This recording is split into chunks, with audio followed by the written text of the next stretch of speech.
축구팬 여러분, 안녕하세요. 최신 이슈로 가득한 축구 매니아 24H에 오신 것을 환영합니다. 오늘 다룰 제목은 상당히 골치 아픈 건데요. 손흥민의 다리는 시한폭탄이라니 도대체 무슨 일이 있었을까요? 호주 A매치 때 그의 무릎 상태가 심각했다는 건데 하필 구단에서는 돈 때문에 손흥민의 휴식권을 거부했다고 합니다. 정말 가관일까요? 자, 상세한 내막을 지금부터 파헤쳐 보겠습니다. 손흥민의 다리 상태가 현재 한계치에 달해 있다는 앙리의 분석이 논란에 불을 더 지피고 있는 중입니다. 손흥민은 이번 프리시즌 뉴캐슬과 경기를 마친 뒤 한국으로 입국했습니다. 불과 3일 동안 장거리 비행을 통해 런던과 호주, 그리고 한국을 오고 간 셈인데요. 하지만 이번 축구 당시 손흥민 선수의 반응은 뜻밖이었습니다. 왜냐하면 항상 밝은 미소로 팬서비스를 멈추지 않았고 기자들의 질문 공세에도 귀찮아하지 않고 성심성의껏 대답을 해주던 손흥민 선수였지만 이번만큼은 얼굴에 지친 기색이 역력했고 그동안 손흥민을 상대했던 기자들은 난생 처음으로 인터뷰를 거절당했기 때문이죠. 하지만 오히려 이 손흥민의 거절 방식은 미담이 되어 현지 커뮤니티를 뜨겁게 달구고 있는데요. 영국의 스포츠 언론 스포츠 바이블 은24 일공식 세엔스를 통해 현장에서 양손을 흔들면서 기자들의 질문을 정중하게 거절하는 손흥민의 사진을 게시했습니다. 매체는 손흥민은 프리미어리그 일정이 끝난 지 고작 3일 만에 호주에서 친선전을 치렀다. 소니는 정말 손이다운 방식으로 언론들의 인터뷰 요청을 품격 있게 거절했다고 적었습니다. 손흥민은 기자들을 향해 오늘은 그냥 가봐도 될까요? 항상 멈춰서서 인터뷰를 진행했지만 오늘만은 그냥 가게 해주셨으면 좋겠어요. 정말 지쳐서 휴식을 취하고 싶거든요. 모두들 미안하고 감사합니다라고 말했습니다. 끝까지 웃는 얼굴로 기자들에게 양손을 흔들며 인사했고 그대로 공항을 빠져나갔습니다. 매체는 지금까지도 그리고 앞으로도 절대 변하지 않는 소니의 태도라는 말과 함께 하트를 붙였는데요. 기진맥진한 상황에서도 끝까지 상대를 존중하며 부드러운 거절을 보인 손흥민의 성품에 박수를 보낸 것이었죠. 많은 경기와 엄청난 비행 시간에 피곤할 법했음에도 짜증 섞인 기색 없이 젠틀한 모습은 손흥민의 인성이 돋보였습니다. 손흥민은 이번 시즌 프리미어리그 개막 이후 무려 50경기를 소화했습니다. 출전 시간으로 따지면 4,200분이 넘어가고 뉴캐슬과의 친선전까지 포함하면 4,303분이죠. 이는 손흥민이 말도 안 되는 살인적인 일정을 시즌 내내 지속해오고 있다는 것을 의미합니다.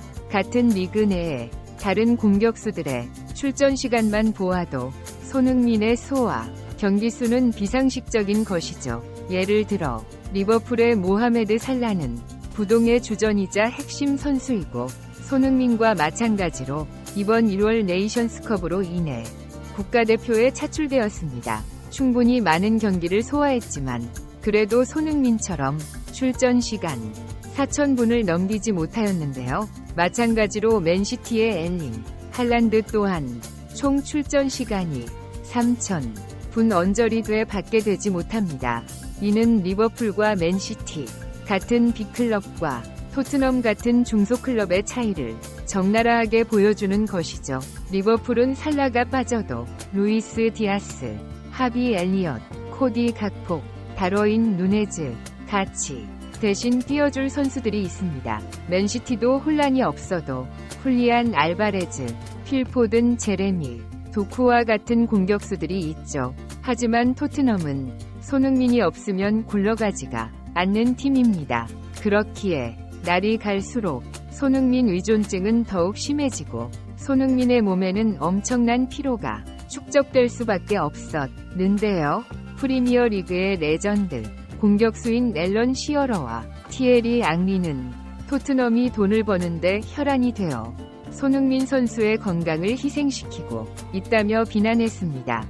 그리고 동시에 앙리는 최근 손흥민의 몸 상태를 분석하며 이대로 계속 간다면 돌이킬 수 없을 일이 벌어질지 모른다고 경고했고, 이는 토트넘 팬들에게 큰 충격이었는데요. 하지만 토트넘 팬들도 어느 정도 손흥민 선수의 부상 상태를 인지하고 있었을 겁니다. 왜냐하면 이미 전 시즌에서 안아골절과 탈장 부상 두 가지의 악재를 동시에 알아가며 경기를 뛰었고, 이번 시즌도 국가대표팀에서 손가락 부상을 입고 돌아와 여전히 부상의 악령에서 벗어나지 못했던 상황이기 때문이죠.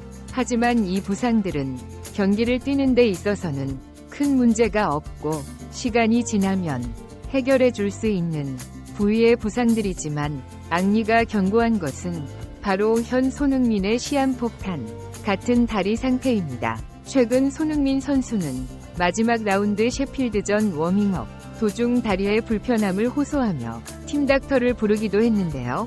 또한 최근 몇 경기 동안 손흥민은 경기장에서 스프린트 횟수가 현저히 떨어져 있는 모습을 보이기도 했습니다. 기본적으로 공이 최전방으로 날아오지 않았기 때문도 있지만, 영국 전문가의 분석은 손흥민의 몸이 어딘가 불편해 보인다는 판단이었죠. 앙리도 현역 시절 꽤나 장부상으로 오랫동안 고생해왔던 선수였습니다. 맨유의 퍼거슨 감독도 앙리 영입을 고려할 때 그가 유리몸 기질이 있어 포기했다며 그때 그 선택을 후회했다고 말하기도 했는데요. 동작이 역동적이고 힘이 있고 스피드가 빠른 선수들은 유독 선수 시절 내내 근육 부상에 시달리고 합니다. 그들은 폭발적인 스피드를 내기 위해 순간적으로 지면을 강하게 밟고 치고 나가고, 이는 무릎 그리고 근육에 엄청난 과부하를 줄 수밖에 없기 때문인데요.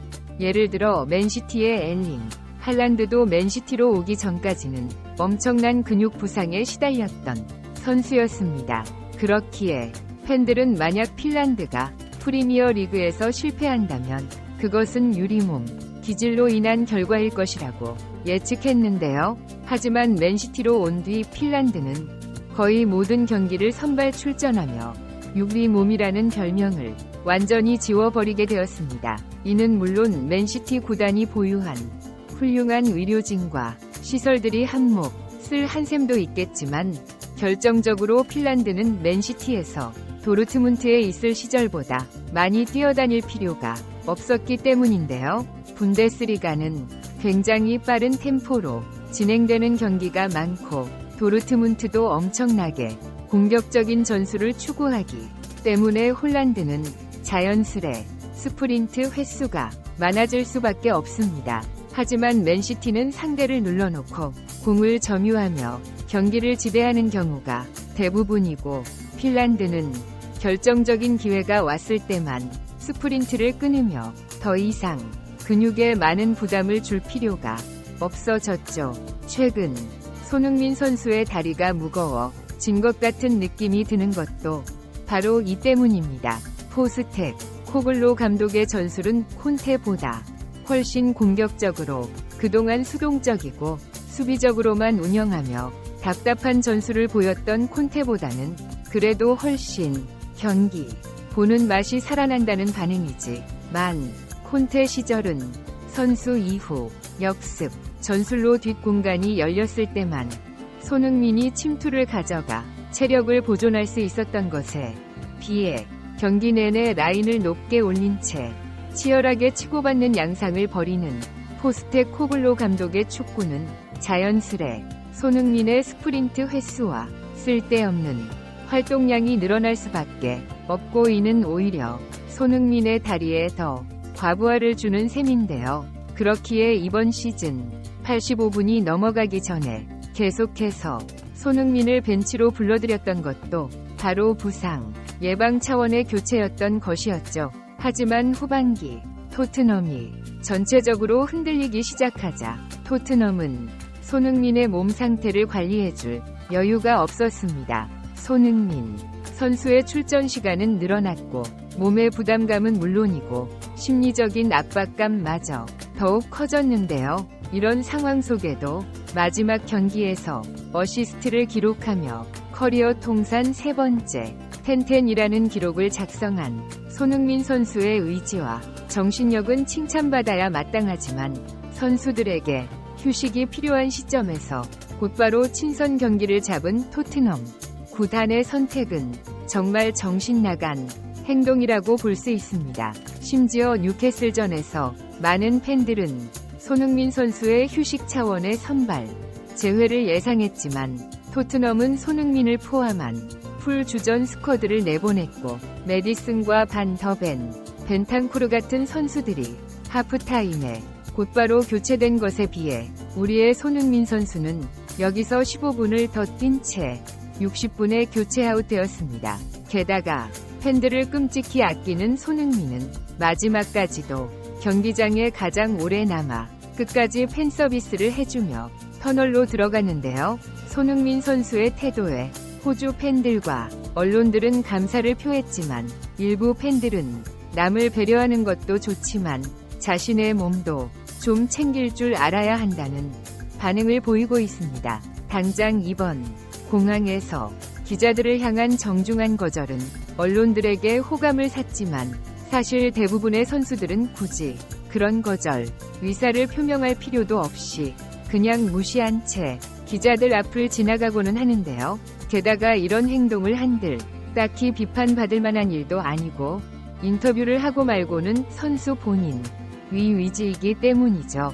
그렇기에 손흥민 선수의 부상이 걱정되는 앙리와 팬들은 손흥민 선수가 점차 언론과 팬들을 모질게 대하는 방법도 터득해야 한다고 말하는 중입니다. 게다가 손흥민 선수는 얼마 쉬지도 못한 채 또 다시 국가대표팀을 위해 경기에 나서야 하는데요. 다가오는 6월 6일과 6월 11일 싱가포르와 중국과 월드컵 예선전을 치러야 하고 한 경기는 싱가포르 원정, 또 다른 한 경기는 소림 축구를 구사하는 중국 대표팀이니 지쳐있는 손흥민 입장에서는 또 다른 부상이 우려되는 정말 답도 없는 일정이죠.